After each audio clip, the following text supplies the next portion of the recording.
ಅವ ಬೀಳಿ ನಾನಿದ್ದೇನೆ ನೋಡೋದು. ನೀ ಬಿದ್ದವ್ರು ನೋಡ್ಬೇಡ, ಎದ್ದವ್ರು ನೋಡು. ಬರ್ತಾ ಇದ್ದೆ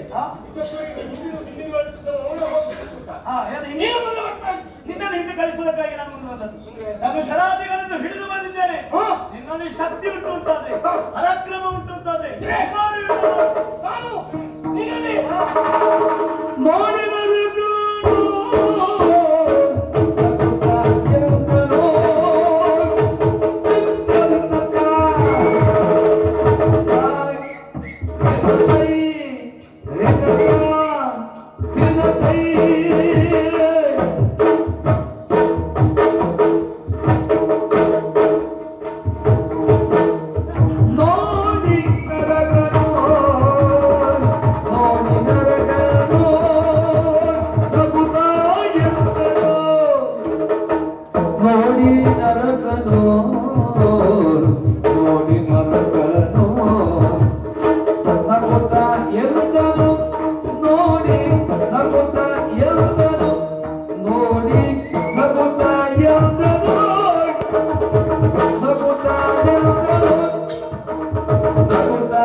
ನಗಾಡು ಅಂತ ಹೇಳಿದ್ದಲ್ಲ, ಮುಂಜಾದವನ್ನೇ ನಿಂತ್ಕೊಂಡು ಮಾತಾಡ್ತಾ ಇದ್ದಾರೆ. ನೀನು ಅಲ್ಲ, ಅವ್ರು ಏನ್ ಮಾತಾಡಿದ್ರೆ ನನಗೆ ಸಮಸ್ಯೆ ಇಲ್ಲ, ನಿನಗೇನು ಸಮಸ್ಯೆ? ಸಮಸ್ಯೆ ಆಗ್ತದೆ. ಯಾವುದು? ನಿಮ್ಮೊಳಗೆ ಮಾತಾಡುವಾಗ ಅವ್ರು ನನ್ನಲ್ಲಿ ಮಾತಾಡುದು ನನ್ ಸಮಸ್ಯೆ ಆಗುದು ಅಂತ. ಏನು? ನನ್ನ ಮಾತಿಗೆ ಅವರು ತಡೆ ಆಗ್ತದೆ. ಓಹೋ, ಯಾಕೆ ತಡೆ ಅಲ್ಲ, ನಿನಗೆ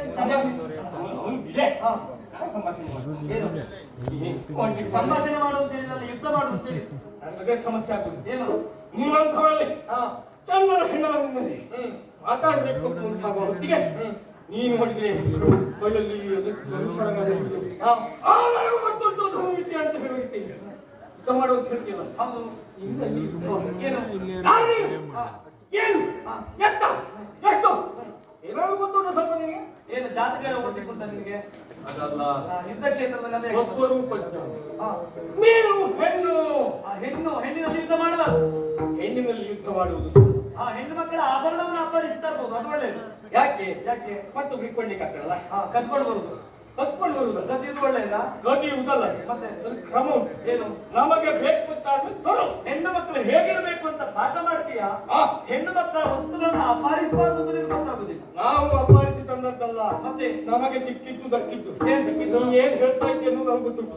ಏನ್ ದೇವಾಲಯದಿಂದ ಅವಳು ಹೆಣ್ಣು ಮಕ್ಕಳಲ್ಲ, ಅವಳು ಹೆಂಗಸು. ಅದೇ ಗೊತ್ತಾಯ್ತಾ? ವ್ಯತ್ಯಾಸ ಉಂಟು. ಅಂದ್ರೆ ಮತ್ತೊಂದು ಹೆಣ್ಣು ಹೆಂಗಸ ಆಗುದಲ್ಲ, ಮತ್ತೆ ಗಂಡ ಹೆಂಗಸ ಆಗ್ಲಿಕ್ಕೆ ಉಂಟಾ? ಹೆಣ್ಣು ಹೆಂಗಸೆ, ಗಂಡು ಹೆಂಗಸು ಅಂತಂದ್ರೆ ಈ ಸುಖ ಇಲ್ಲ. ಯಾರು ಹೇಳುದು? ಯುದ್ಧ ಮಾಡ್ತೇನೆ ಹಾಗೆ ಗೆದ್ದು ಬಂದವ ಈಗ ಸೋತ್ ಬೀಳ್ತಾನೆ. ಅಲ್ಲ, ನೀವು ಅವರಿಗೆ ಹೆಂಗಸು ಅಂತ ಹೇಳುದು ಮದುವೆ ಆದ ನನಗೆ ವಿಶ್ವಾಸ ಉಂಟು, ಮತ್ತೆ ನಿನಗೆ ಏನ್ ಸಂಬಂಧ? ಹಾಗೆ ಕೇಳು. ಹಾ. ಅವ ಸೋತ್ ಬೀಳ್ತಿದ್ದಾನೆ. ಹಾ. ನೀನು ಗಂಡಸರು ಹಾಗೆ ಯುದ್ಧವನ್ನು ಮಾಡ್ತೇನೆ ಅಂತ ಬಂದಿಲ್ಲ. ಹೌದು. ಹಾಗಾಗಿ ಈಗ ಜೋಡಿ ಬದಲಾವಣೆ ಆಯ್ತು ಹೊತ್ತು ನಿನಗೆ ಯುದ್ಧ ಮಾಡ್ಲಿಕ್ಕೆ ಆಗ್ತದೆ ಅಂತ ನೋಡು. ನನಗೆ ಯುದ್ಧ ಮಾಡ್ಲಿಕ್ಕೆ ಆಗ್ತದೆ. ನಾನು ಯಾಕೆ ಅದನ್ನು ಒಪ್ಪಿಕೊಳ್ಳುವುದಿಲ್ಲ ಮೊದಲು ಹೇಳಿದ್ದು ನಾನು. ಯಾಕೆ? ನಮ್ಮ ಬಲ ಪರಾಕ್ರಮದಿಂದ ದೇವಲೋಕವನ್ನು ಗೆದ್ದ ಮೇಲೆ ಅದು ಇರುವುದು ಎಲ್ಲದೂ ನಮ್ಮದು. ನಮ್ಮದು ಅಂತಾದ್ರೆ ನಾವು ಎಲ್ಲಾದ್ರೂ ಬಿಡ್ತೇವೆ, ಇಲ್ಲಾದ್ರೂ ತಂದಿಡ್ತೇವೆ. ಅದನ್ನ ಯಾರು ಪ್ರಶ್ನೆ ಮಾಡುವ ಹಾಗಿಲ್ಲ. ಹಾಗಾದ್ರೆ ಒಪ್ಪಿಸುವುದಿಲ್ಲ ಅಂತ ಆಯ್ತು. ಒಂದು ಕೇಳಿದ್ರೆ ಕೊಡ್ಲಿಲ್ಲ. ಹೆಣ್ಣು ನಿನ್ನಲ್ಲಿ ಮತ್ತೆ ನೀನೆಲ್ಲ ಆಗುದಿಲ್ಲ, ಸುಮ್ಮನೆ ಆಗುದಿಲ್ಲ ಅಂತಲ್ಲ, ಅವನು ಹೇಳಿ ಈ ವ್ಯಕ್ತಿ ಬೇಡ. ಹಂಗೆ ಹೆಣ್ಮಕ್ಳಿಗೆ ಬಡಬೇಕಿಲ್ಲ, ಬೇಸಾಗ್ತದೆ. ಇನ್ನು ಮೇಲೆ ಅಲ್ಲ ಹೇಳುದು. ನನಗೆ ಕೈ ಮಾಡ್ಲಿಕ್ಕೆಲ್ಲ ಬೇಸಾಗ್ತದೆ. ನೀನು ಕೈ ಮಾಡುದು ಬೇಡ, ನಿನ್ನ ತಲೆ ನಾನು ತೆಗಿತೇನೆ. ನಾನು ತಲೆ ಹಿಡಿದ ಅಂದುವಿನಿಂದ ನಿನ್ನ ಶಿರಾವನ್ನು ಛೇದಿಸಿಲ್ಲ.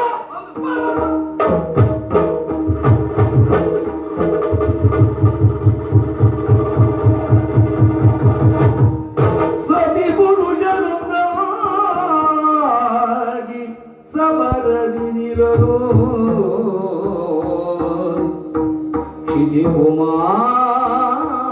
ಕ್ಷಿತಿಕುಮಾರಕನಿಂದ ಮನದಿಯೋ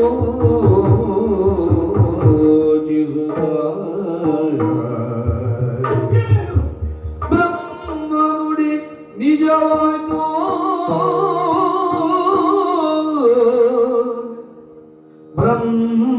ಬ್ರಹ್ಮನುಡಿ ನಿಜವಾಯ್ತು ಬಂದರು ಜನುಮದಾತರು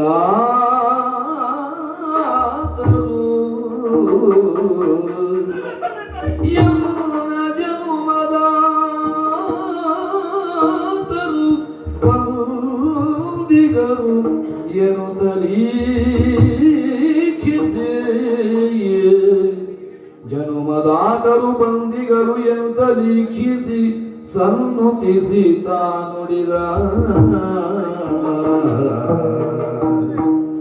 ಬಂದಿರೇ ತಾಯಿ ತಂದೆಯರೋ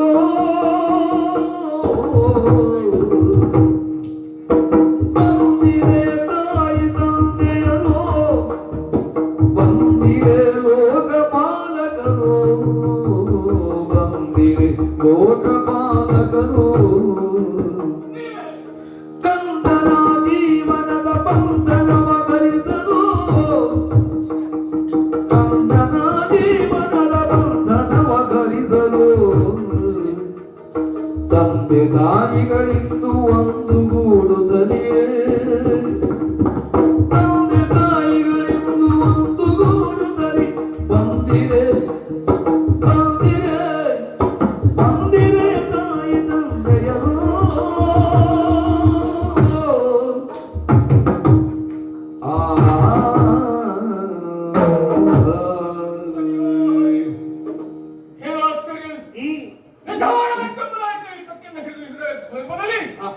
ನೀವಿಬ್ಬರು ಒಟ್ಟಾಗಿ ಒಟ್ಟಾಗಿ ನಿಮ್ಮನ್ನು ಕಾಣ್ತಾ ಇರುವಾಗ ನನ್ನ ಬುದ್ಧಿ ಮನಸ್ಸು ಕ್ರೌರ್ಯ ಎಲ್ಲವೂ ಬದಲಾಗಿ ಹೋಯ್ತು. ಸರಿ, ಯಾಕೆ ಏನು ಅಂತ ಅರ್ಥ ಆಗಲಿಲ್ಲ. ಯೋಚಿಸಿದ್ರಿ ಬ್ರಹ್ಮನಾಡಿದಂತಹ ಮಾತು ನಾವು ಪಡೆದಂತಹ ಅವರ ನೆನಪಾಗ್ತಾವೆ. ನನ್ನ ಹೆತ್ತ ತಂದೆ ತಾಯಿಗಳೇ ಇದುಗಾಗಿ ಯುದ್ಧಕ್ಕೆ ಬಂದಾಗ ಮಾತ್ರ ನನಗೆ ಮರಣ. ಹಾಗಾದ್ರೆ ಈ ಕಾಲಕ್ಕೆ ಮರಣ ಭೀತಿ ನನ್ನಲ್ಲಿ ಹುಟ್ಟ ಇರುತ್ತಾದ್ರೆ ಬಂದಂತಹ ನೀವು ನನ್ನ ತಂದೆ ತಾಯಿ ಅಲ್ಲ ಮಾತನೇ ತಂದೆ ತಾಯಿಗಳು ಧನ್ಯನಾದೆ ಧನ್ಯನಾದೆ. ಯಾಕೆ ಯಾಕೆ ಹುಟ್ಟಿದಾಡುವುದರಿಂದ ನನ್ನ ತಂದೆ ತಾಯಿಗಳು ಯಾರು ಎನ್ನುವುದನ್ನೇ ಅವರಿಗೆ ಅನಾಥ ಅಂತ ಹೇಳೋಣ. ಸರಿ, ಲೋಕವನ್ನ ಗೆಲ್ಲಲಿ, ದೇವತೆಗಳನ್ನ ಗೆಲ್ಲಲಿ, ಅಲ್ಲ ಎಲ್ಲರನ್ನು ನಡೆಸಿ ನನ್ನ ಅಂಕಲ್ಲಿ ಇರಿಸಿಕೊಳ್ಳಲಿ. ಈ ಯಾರ ಮಗ ಅಂತ ಗಟ್ಟಿ ಪ್ರಶ್ನಿಸಿದ ಉತ್ತರ ನನ್ನಲ್ಲಿ. ನನ್ನ ಹೆತ್ತವರನ್ನ ಕಾಣುತ್ತಾ ನನ್ನ ಬಾರಿ ಏನು ಇಷ್ಟು ಕಾಲದ ಅನಾಥ ಪ್ರಶ್ನೆ ಈಗ ಈ ಕಾಲದಲ್ಲಿ ಕೊಟ್ಟಲ್ಲ. ಕೊನೆಯ ಕಾಲದಲ್ಲಿ ಆದರೂ ನಿಮ್ಮನ್ನು ನೋಡುವ ನನಗೆ ಬರುತ್ತದೆ ಅಂತ ಭಾವಿಸ್ತೇನೆ. ಸರಿ, ಹಾಗಾದ್ರೆ ಈ ಮಗನ ಮೇಲೆ ಇಷ್ಟು ಕಾಲದ ಮೇಲೆ ಕರುಣೆ ಬಂತಲ್ಲ, ಮಗನ ಭಾವ ಬಂಧನವನ್ನು ಹರಿಸಲಿಕ್ಕೆ ಅಂತಲೇ ಬಂದಬೇಕು. ಯಾಕೆ ತಡ ಮಾಡಬೇಕು? ಪರಿತ ಭಯ ಭಕ್ತಿಯಲ್ಲಿ ನುತಿಸುವ ನರಕನನ್ನು ಕಾಣುತ್ತ ಶ್ರೀವರ ಕರುಣದಿಂದ ತನ ತನುವ ತಡವರಿಸುತ್ತಿದ್ದ ತವ ಮನೋರಥ ಕರುಣಿಸುವೆ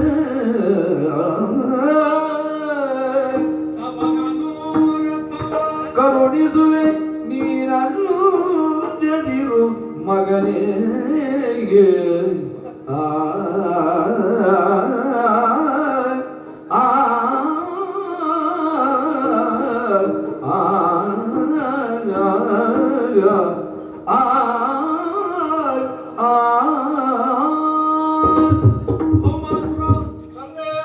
ಇಷ್ಟು ಕಾಲದವರೆಗಾಗಿ ತಂದೆ ತಾಯಿಗಳು ಯಾರೇನು ಅಂತ ಹುಡುಕಾಟದಲ್ಲೇನೇ ಇದ್ದೆ.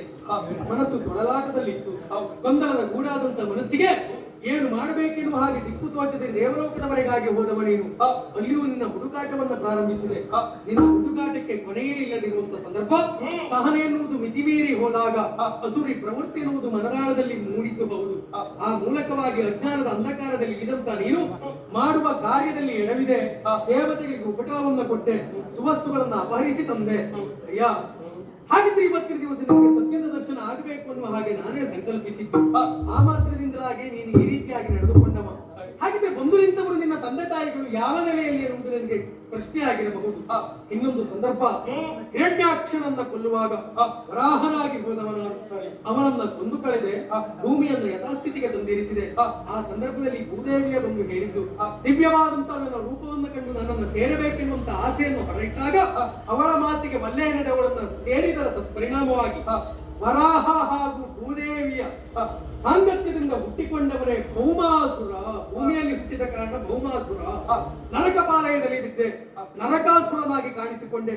ಜೀವನದಲ್ಲಿ ಎಲ್ಲವನ್ನ ಕಳೆದುಕೊಂಡಂತ ನೀನು ತನ್ನ ತಂದೆ ತಾಯಿಗಳು ಯಾರೆನ್ನುವಂತ ಹುಡುಕಾಟದಲ್ಲಿ ಇಲ್ಲಿದೆ. ಇವತ್ತು ತಂದೆ ತಾಯಿಗಳಾಗಿ ಬಂದವರು ನಾವು ಹೌದು. ಹಿಂದೆ ವರಾಹನಾಗಿದ್ದವನ ನಾನೇ ಕೃಷ್ಣನಾಗಿ ಬಂದವ. ಭೂದೇವಿಯ ಸ್ವರೂಪ ಇಲ್ಲಿಗೆ ಸತ್ಯಭಾಮೆ ನನ್ನ ಮಡದಿ. ಅಯ್ಯ, ನಿನ್ನ ಭಕ್ತಿಗೆ ಮೆಚ್ಚಿದವ ನಾನಿದ್ದೇನೆ. ಏನು ವರಬೇಕು ಕೇಳು, ಖಂಡಿತವಾಗಿ ನಾನು ಒದಗಿಸಿ. ಪಾಲಿಸು ಮುಕ್ತಿ ಚಂದ್ರ ಕರಿಪಲ್ಲಿಗೋ, ಪಾಲಿಸು ಮುಕ್ತಿ ಚಂದ್ರ ಕರಿಪಲ್ಲಿಗೋ, ಮೂಲೋಕ ಕೊಂಡಾಡುವಂತೆ ಮೇಲಾದ ಕೀರ್ತಿಯೂ ಬೆಳೆಯುವಂತದ ಕಾರ್ಯ ಬೇಡುವೆ ನಡೆಸಬೇಕದನು ಹರಿಯ. ಮಗಳನ್ನ ಕಂಡು ಸಲಹುವುದರೊಟ್ಟಿಗೆ ಈ ಕಾಲಕ್ಕೆ ನಿನಗೆ ಬೇಕಾದ ವರವನ್ನು ಕೊಡ್ತೇನೆ ಕೇಳು ಅಂತ ಹೇಳ್ತಾರೆ. ಖಂಡಿತವ ತಂದೆ ತಾಯಿಗಳು ದೊರಕಿದ್ದೇ ವರ ಅಂತ ಭಾವಿಸುವುದು. ಆದರೂ ಸಹಿತ ನೀವು ಕೊಡ್ತೇನೆ ಅಂತ ಹೇಳುವಾಗ ಒಳ್ಳೆ ಎನ್ನುವುದಿಲ್ಲ. ಸರಿ, ಇಷ್ಟು ಕಾಲ ನರಕಾಸುರ ಲೋಕಮುಖದಲ್ಲಿ ಕಂಡಿದ್ದರೂ ಸಹಿತ ಕ್ರೂರಿಯಾಗೆ ಕಾಣಿಸಿಕೊಂಡಿದ್ದ. ಹಾಗಾಗಿ ಒಂದನ್ನು ರಕ್ತಸಾತ್ರೆ ಎಲ್ಲರೂ ಗುರುತಿಸಿದರು. ಖಂಡಿತವಾಗಿ ಆ ಬಿಟ್ಟತನ ನಡಿಬೇಕಾಗಿಲ್ಲ. ಸರಿ, ಉಳಿಯುವುದು ಕಾಯವು ಜಗದುಳ ಉಳಿಯುವುದು ಕೀರ್ತಿಗಳು. ಅದು ಸತ್ಯ. ಅದು ಸತ್ಕೀರ್ತಿಯಾಗಬೇಕೇ ಹೊರತು ದುಷ್ಕೀರ್ತಿ ಆಗಲ್ಲ. ಹಾಗಬಾರದು. ಆ ನಿಟ್ಟಿನಲ್ಲಿ ಬದುಕಿದ್ದು ಹೇಗೆ ಆದರೂ ಸಹಿತ ಮರಣವೆನ್ನುವುದು ಲೋಕಕ್ಕೆ ಪಾಠ ಆಗಬೇಕು. ಅಲ್ಲ, ಲೋಕಮುಖದಲ್ಲಿ ಹೇಗೆ ಬದುಕಿದ್ರೆ ಪರಿಣಾಮ ಏನಾಗ್ತದೆ ಎನ್ನುವುದು ನರಕಾಸುರನ ಬದುಕಿನಿಂದ ಗೊತ್ತಾಗುವ ಹಾಗಾಗಬೇಕು. ಹಾಗಾಗಿ ಸೂರ್ಯಚಂದ್ರನಿರುವವರೆಗೆ ನನ್ನ ಹೆಸರು ನಿನ್ನ ಹೆಸರಿನೊಟ್ಟಿಗೆ ಸೇರಿ ಶಾಶ್ವತವಾಗಿ ಭೌಮಾಸುರ, ನಿನ್ನ ಮನದಾಭಿಲಾಷೆ ಏನು ಅಂತ ಹೇಳಿದ್ರೆ ಜೀವನದ ಉದ್ದಕ್ಕೂ ನಿನ್ನ ಹೆಸರೆನ್ನುವುದು ಪ್ರಪಂಚ ಮುಖದಲ್ಲಿ ಚಿರಸ್ಥಾಯಿಯಾಗಿರಬೇಕು. ಸರಿ, ಇವತ್ತಿನ ದಿವಸ ಆಶ್ವೀಜ ಬಹುಳ ಚತುರ್ದಶಿ. ನಿಮ್ಮನ್ನ ಕೊಲ್ಲುವುದರ ಮೂಲಕವಾಗಿ ಇವತ್ತಿನ ದಿವಸವನ್ನೇ ಮುಂದೆ ಪ್ರಪಂಚ ಮುಖದಲ್ಲಿ ನರಕ ಚತುರ್ದಶಿ ಎನ್ನುವ ಹಾಗೆ ಆಚರಿಸಲಂತೆ. ಅದರ ಒಂದು ಅಜ್ಞಾನದ ಅಂಧಕಾರದಲ್ಲಿ ಇರುವ ನೀನು ಸುಜ್ಞಾನದ ಬೆಳಕಿನ ನನ್ನ ದೆಸೆಯಿಂದಲಾಗಿ ಕಂಡವ. ಎಲ್ಲಿಯಾದ್ರೂ ಈಗ ಹೋರಾಟಕ್ಕೆ ನೀನು ಇಳಿಯುವಂತ ಮನಸ್ಥಿತಿಯನ್ನು ಯಾವ ಕ್ಷಣಕ್ಕೂ ನೀನು ತಡೆಯುವ ಅಂತ ಅಜ್ಞಾನವೇ ನಿನ್ನನ್ನು ಸೇರಿಕೊಂಡಾಗ ಮಾತ್ರ ಹೋರಾಟಕ್ಕೆ ಅನುವು ಮಾಡಿಕೊಡಲಿಕ್ಕೆ ಆಗುವುದು. ಪ್ರಪಂಚವೇ ಹಾಗಲ್ಲ. ಒಂದನ್ನು ಪಡೆದುಕೊಳ್ಳಬೇಕು ಅಂತಾದ್ರೆ ಮತ್ತೊಂದನ್ನು ಕಳೆದುಕೊಳ್ಳಲೇಬೇಕಾದದ್ದು ಅನಿವಾರ್ಯ. ಮನಸ್ಸಿನ ಆಸೆಯ ಪ್ರಕಾರವಾಗಿ ಆತಂಕವಾಗಿ ಹೆಸರುಡಿಬೇಕು ಅಂತಾದ್ರೆ ನೀನು ಅಜ್ಞಾನದಿಂದಲೇ ಹೋರಾಟದಿಂದಲೇ ನಿನ್ನ ಪ್ರಾಣವನ್ನು ನನಗೆ ಕೊಡು. ನಿನ್ನ ಪಾಲಿಗೆ ಮುಕ್ತಿ ಪದವನ್ನು ನಾನು ಪ್ರಾರ್ಥನೆ.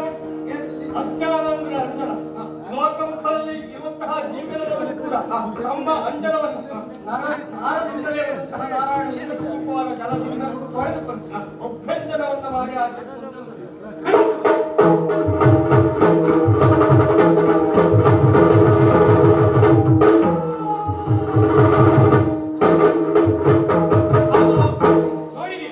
ನರಕಾಸುರನಿಗೆ ಮುಕ್ತಿಯ ಪದವನ್ನು ತೋರಿಸಿಕೊಟ್ಟದ್ದು ಹೌದು, ಅವನ ಆಸೆ ಪ್ರಕಾರವಾಗಿ ಅವನನ್ನು ಅನುಗ್ರಹಿಸಿದ್ದು ಹೌದು. ಸರಿ, ಕೇವಲ ಅಷ್ಟೇ ಆಗಲಿಕ್ಕಿಲ್ಲ. ಮತ್ತೆ 16,000 ಹೆಂಗಳೆಯರನ್ನ ಬಂದಿರದಲ್ಲಿ ಇರಿಸಿದ ಮಹಿಮ. ಆ 16,000 ಹೆಂಗಳೆಯರು ಅನಾಥರಾಗಿ ನಿಂತಿದ್ದಾರೆ. ಮನೆಯವರು ಅವರನ್ನು ಪಡೆದುಕೊಳ್ಳುವಂತ ಮನಸ್ಥಿತಿಯಲ್ಲಿ ಇಲ್ಲ, ಅವರನ್ನು ಆಕ್ಷೇಪಿಸ್ತಾ ಇದ್ದಾರೆ. ಅವರಿಗೆಲ್ಲ ನಾಥನಾಗಿ ನಾನೇ ನಿಲ್ತೇನೆ, ಅವರನ್ನೆಲ್ಲ ದ್ವಾರಕೆವರೆಗಾಗಿ ಕರೆದುಕೊಂಡು ಹೋಗೋಣ. ಅಷ್ಟೇ ಆಗ್ಲಿಕ್ಕಿಲ್ಲ, ದೇವಲೋಕ ದೇವೇಂದ್ರನಿಗೆ ಮಾತುಪಟ್ಟ ಪ್ರಕಾರವಾಗಿ ಸುವಸ್ತುವೊಂದಿಗೆ ದೇವಲೋಕವನ್ನು ಸೇರೋಣ.